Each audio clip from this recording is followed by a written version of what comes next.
ببین امروز 3 روزه تعطیلاته.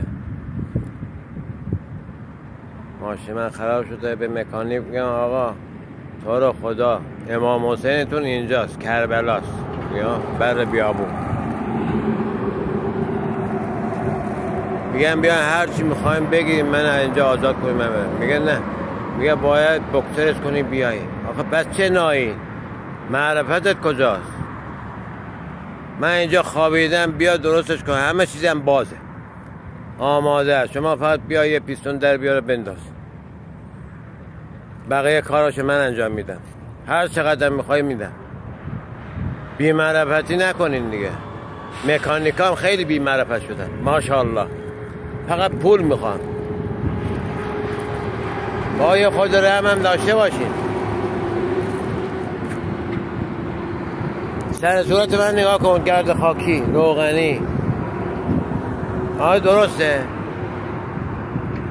مردم من پولو همیشه تو جیبت نذار، یه خوردم بذار به آخرتت.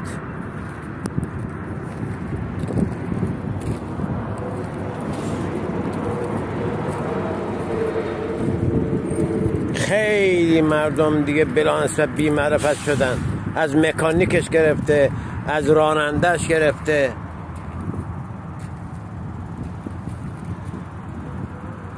الان 3 روز یا 4 روز من از چهارشنبه بار زدم، پنجشنبه از پنجشنبه اینجا. آره، به خاطر تعطیلات. تو رو خدا یکیتون بیاین درست کنین کار من. هر چقدر میخوای من میدم. یه پیستون گیری پاس کرده، یعنی بازی میکنه ولی یه خورده سفته، سوپاپ کله کرده. لطفاً اینو استوری کنی.